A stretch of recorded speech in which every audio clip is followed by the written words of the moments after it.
Bonjour à toutes et à tous, Perle, médium, énergéticienne, je vous accompagne depuis des années en développement personnel également. Je reviens vers vous pour la capsule complémentaire à la capsule qui vient d'être postée sur les énergies générales et mondiales pour la nouvelle lune du 27 mai. Et ici et maintenant, nous allons analyser ensemble ce que la source nous transmet, médiumniquement parlant bien sûr, pour cette même période du 27 mai au 11 juin, donc de nouvelle lune à pleine lune à suivre, 11 juin, pour la partie sentimentale. Partie sentimentale hors relation sacrée, mais ça peut bien sûr impacter les relations sacrées. Je pense que tout un chacun en est conscient aujourd'hui lorsque vous êtes dans une relation sacrée. Ça va toucher les triangulaires, bien évidemment. Nous allons regarder les relations traditionnelles, les relations âme-sœur non sacrées, dans les relations âme-sœur non sacrées. Relations traditionnelles, relations âme-sœur non sacrées étant l'immense majorité des relations, bien sûr. Les relations donc avec un ou une personne perverse, narcissique, et les relations avec une personne toxique. Donc pour cette période du 27 mai au 11 juin.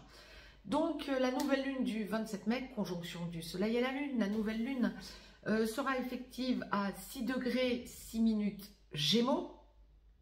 Donc c'est la dernière nouvelle lune pour ce printemps 2025.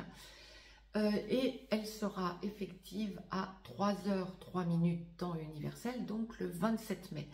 3h 3 minutes temps universel, 6 degrés 6 Gémeaux, oulala, 3, 6, 6, nous sommes en plein dans des puissances aussi au niveau numérologie, nous sommes en plein dans des puissances énergétiques qui mettent en place des choses au niveau de cette nouvelle lune. Je le réalise parce que la source me l'envoie en vous le disant, là, à l'instant T. Donc 3h03 temps universel, il sera donc 5h03 temps universel plus 2 heures pour l'Europe centrale en heure d'été par exemple. Ajoutez ou retranchez des heures en fonction du fuseau horaire dans lequel vous vous trouvez. Si la source nous envoie 3h03 6 degrés 6 Gémeaux, Gémeaux en plus troisième signe en astrologie occidentale, Bélier, Taureau, Gémeaux, c'est le troisième signe de l'année astrale. C'est aussi parce que l'heure à prendre en considération est l'heure au niveau du méridien Greenwich et non pas l'heure du fuseau horaire dans lequel vous vous trouvez, sauf si vous êtes bien sûr dans le fuseau horaire à 0h méridien Greenwich, évidemment. Bon, je vous le dis sur le mode un peu léger, mais je tenais à le préciser. Si la source nous l'envoie, c'est que ça aura donc une incidence, bien sûr. La source me renvoyait ce clin d'œil numérologique, ça aura forcément une incidence. Nous avons donc pour cette nouvelle lune du 27 mai une conjonction Mercure à cette conjonction Soleil-Lune, donc qui forme la nouvelle lune à 3 degrés certes, mais Mercure étant une planète rapide, elle va très rapidement arriver à la conjonction au Soleil et à la conjonction à la Lune. Non, à la Lune non, mais au Soleil oui. Et il y aura également un trigone Vénus-Mars, Vénus à 20 degrés Bélier, Mars à 18 degrés Lion. C'est un trigone puissant dans les signes de feu. C'est un trigone puissant, Vénus-Mars, qui met en place une dynamique d'apaisement sur les conflits d'ailleurs. Ah, ce que je vous disais en guidance générale dans la première capsule donc dédiée à la sphère mondiale. Bien, nous allons regarder la sphère sentimentale ici et maintenant. Si vous souhaitez me joindre pour une consultation privée, juste en dessous dans le descriptif, vous avez des liens. N'hésitez pas à vous abonner à cette chaîne, Perle, à me mettre un pouce vers le haut et à partager cette vidéo. Vous pouvez aussi nous rejoindre sur les chaînes VIP et École des Perles, sachant que quand vous êtes sur la chaîne École des Perles, vous avez un accès ouvert à la chaîne VIP et à la chaîne soutien à la chaîne pour le même prix, bien sûr.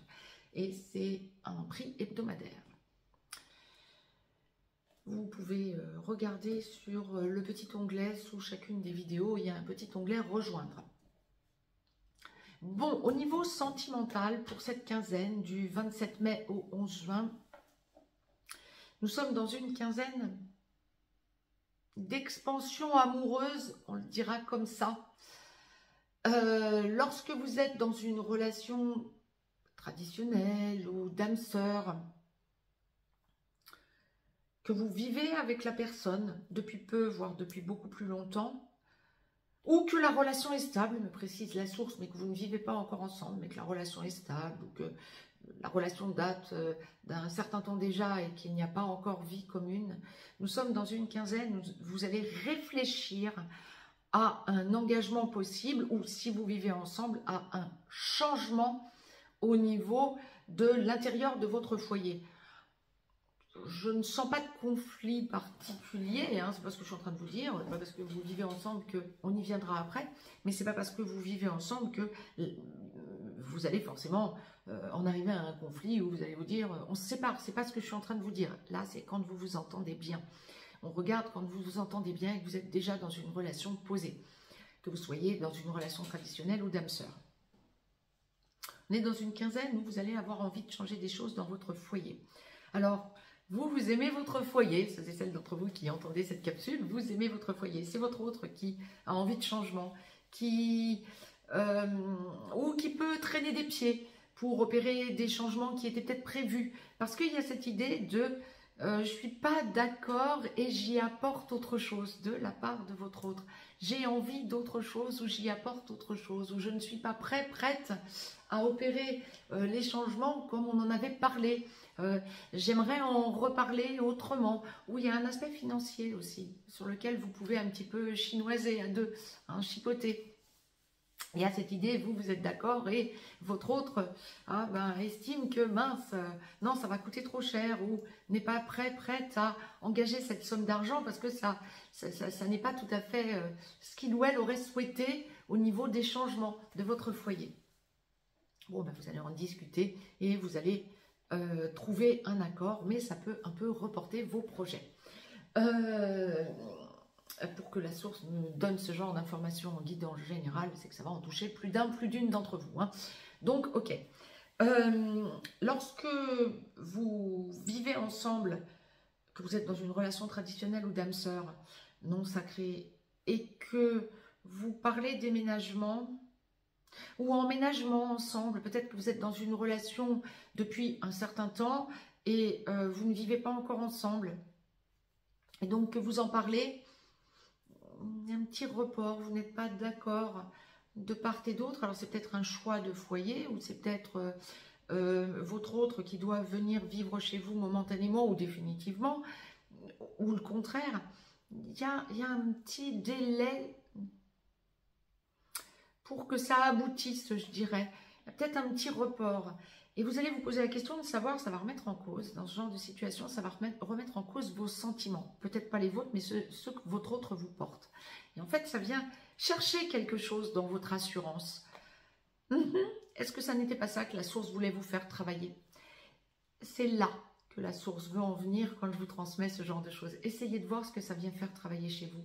Ça n'est pas nécessairement que votre autre est en train de vous dire je me désengage, ou je n'en ai rien à faire de toi, ou que vous ayez cru que votre autre vous aimait vraiment et que votre autre ne vous aime pas. C'est pas ça. Mais ça va venir travailler ce genre de choses chez vous. Ça va vous faire vous remettre en cause et remettre en cause les sentiments de votre autre par rapport à vous, et donc peut-être vos sentiments par rapport à votre autre.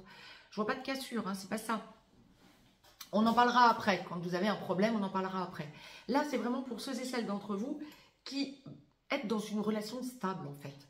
Qui êtes dans une relation où ça va. Mais vous allez sentir qu'on se chipote un peu. Bon, et ça va remettre en cause les sentiments. Vous allez vous poser la question. Bon, c'est que vous avez un cap à franchir. Je vous le dis franchement, c'est que vous avez un cap à franchir, en fait. Et pour que la source l'envoie en guidance générale, encore une fois, bien, bon nombre d'entre vous vont sentir qu'ils franchissent ou qu'elles franchissent ce cap. Doutez de vous. Est-ce que c'est de la dépendance affective? Est-ce que c'est des remises en question d'un certain nombre d'événements du passé? Vous avez besoin d'en parler. Vous avez besoin de poser les choses autrement, et vous avez besoin de sentir que bien finalement, eh bien vous franchissez un cap, non pas seul, mais à deux. Oui, alors vous franchissez un cap seul pour éradiquer en quelque sorte ce doute que vous avez en vous, et c'est quelque chose qui va vous faire travailler de façon intense, hein, à minima momentanément entre le 27 mai et le 11 juin. Hein. Mais à deux, du coup, vous franchissez ce cap aussi. Et c'est parfait parce que vous allez être contrainte de parler à votre autre. Et c'est ok, c'est très bien. Le cap va être franchi. Lorsque vous êtes célibataire, on est dans une quinzaine où vous pouvez avoir des personnes qui s'intéressent à vous.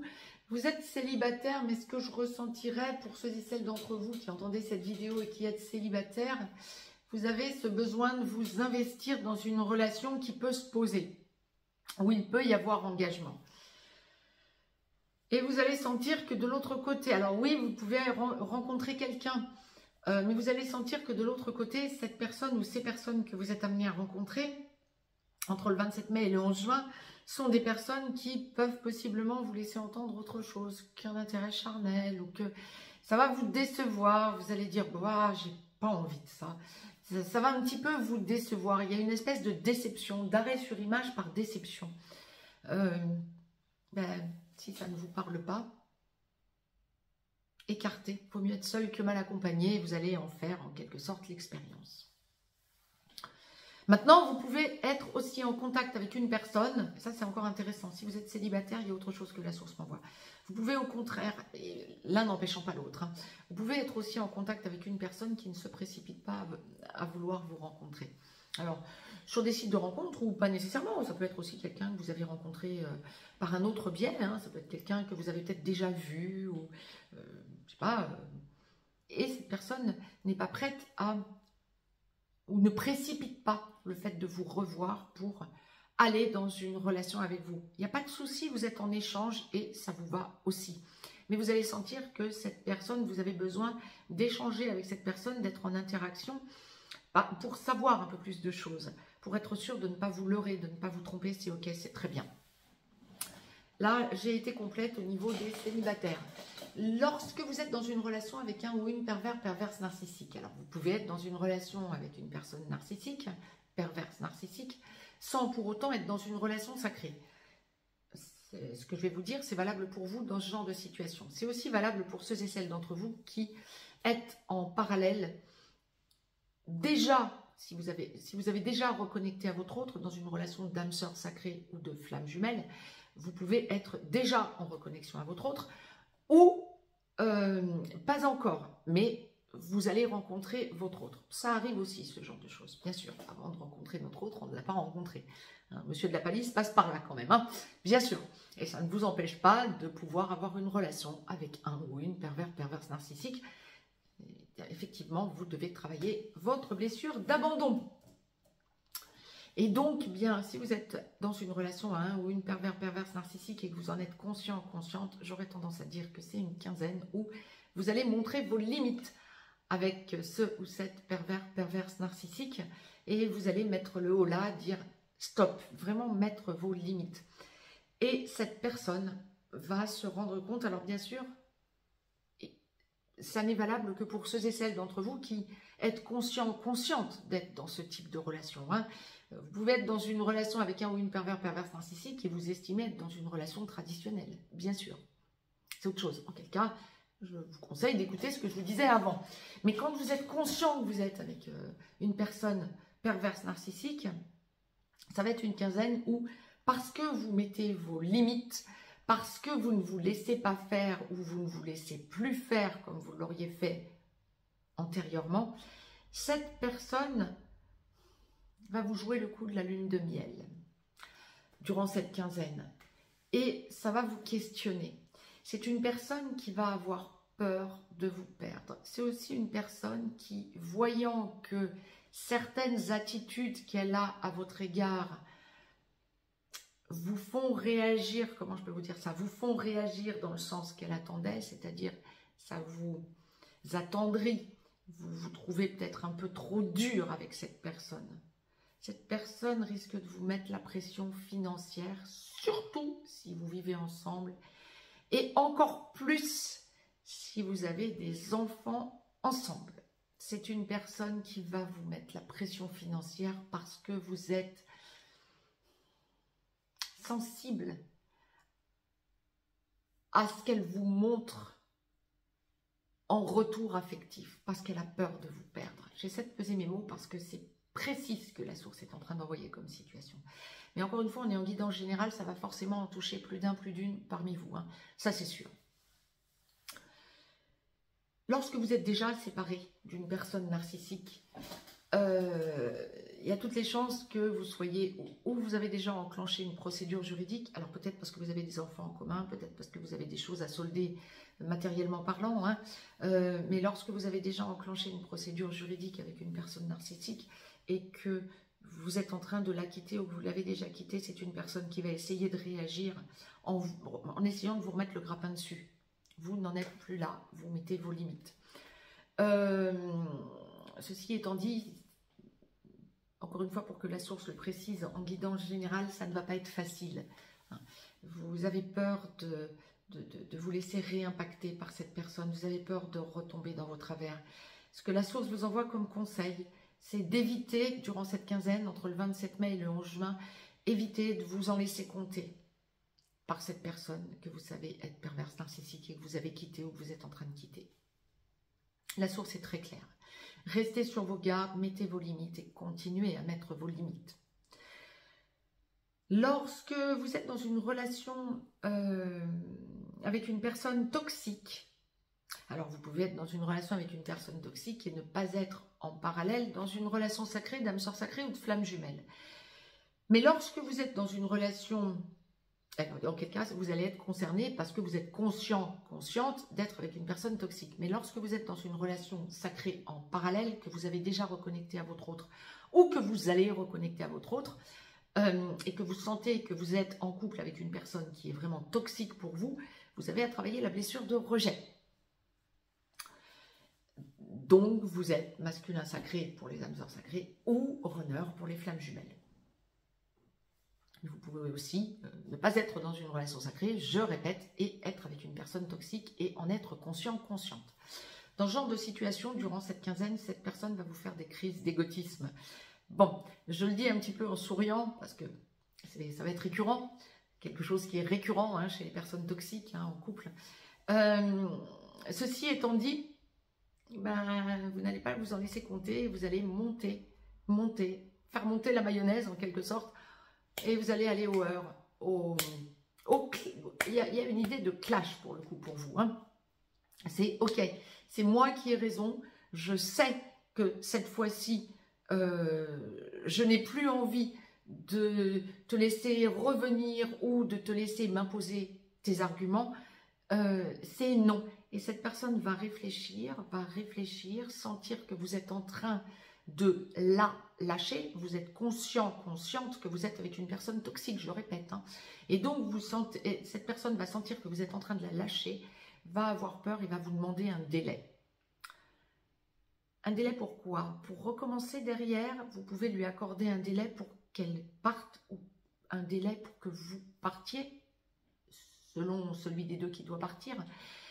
Mais j'aurais tendance à vous dire, ça doit être le seul délai que vous pourrez accorder durant cette quinzaine parce qu'il y a quelque chose de très puissant dont vous avez pris conscience durant cette quinzaine, entre le 27 mai et le 11 juin. Et vous allez sentir qu'il n'y a plus de réceptivité au niveau de sentiments. Vous avez démasqué cette personne, elle ne vous aime pas, elle est toxique et ça va venir jouer sur un ras-le-bol de votre côté et vous allez avoir une forme d'intransigeance quant à l'arrêt de la relation. Donc il va y avoir beaucoup de lâcher dans les 15 jours qui suivront à partir du 11 juin et donc pour ce début d'été, solder le printemps et enclencher l'été, il va y avoir beaucoup de déblocage. Pour les perverses narcissiques et les toxiques, il va y avoir beaucoup de déblocage quant à des relations qui ne vous conviennent plus. Un été, je vous dis, où on va avoir besoin, hein, je boucle la boucle par rapport à la capsule précédente dédiée à cette nouvelle lune, hein, où la source nous envoyait que on va dans un apaisement mondial, global de Gaïa. Vous allez sentir que vous avez besoin de vous apaiser. En même temps, si vous écoutez des capsules de ce genre, ce que je viens de vous poster pour cette nouvelle lune par exemple, etc., que vous soyez abonné ou que vous découvriez cette chaîne, que vous soyez habitué à écouter mes capsules et que vous en écoutiez d'autres en parallèle, ça signifie clairement que vous cherchez, bien sûr, hein, comme nous cherchons tous, à comprendre ce que nous vivons. Eh bien, sachez que nous sommes en train de franchir un cap fondamental de libération et de hausse de taux vibratoire, et nous sommes en train de tout mettre en place en tant qu'artisans de lumière pour nous équilibrer sur de nouveaux taux vibratoires. Et donc, des personnes qui essaient de nous tirer vers le bas, que ce soit amical, relationnel, familial ou sentimental, ne peuvent plus nous correspondre. Ça va être de plus en plus compliqué et en tout cas de plus en plus momentané que des personnes puissent venir nous impacter qui n'ont pas d'élévation spirituelle en quelque sorte. Si vous souhaitez me joindre pour une consultation privée, je vous répète juste en dessous, vous avez des liens, vous pouvez partager cette vidéo, vous abonner à cette chaîne, bien sûr, je ne vous poste pas que des capsules sur les nouvelles lunes, pleines lunes et relations sacrées, je vous poste aussi d'autres capsules sur tout un tas d'autres sujets, et vous pouvez nous rejoindre sur les chaînes VIP et École des Perles. Vous pouvez aussi, bien sûr, regarder si vous sentez que vous avez besoin d'un accompagnement. Je vous propose des accompagnements divers et variés, notamment un accompagnement en 12 séances, totalement individualisé. 12 séances étalées sur une séance par semaine, donc sur 3 mois, qui vous permettent, au bout de 3 mois, d'avoir totalement changé et d'avoir tout un tas d'outils personnalisés entre les mains, outils sur lesquels nous travaillons et libération que j'opère sur vous tout au fil de ces semaines. Quant à moi, bien, je vous souhaite une très très belle nouvelle lune. Je vous embrasse. Je vous dis à tout vite pour de nouvelles chroniques. Et puis, bien sûr, pour les capsules hebdomadaires. Je vous embrasse à tout vite.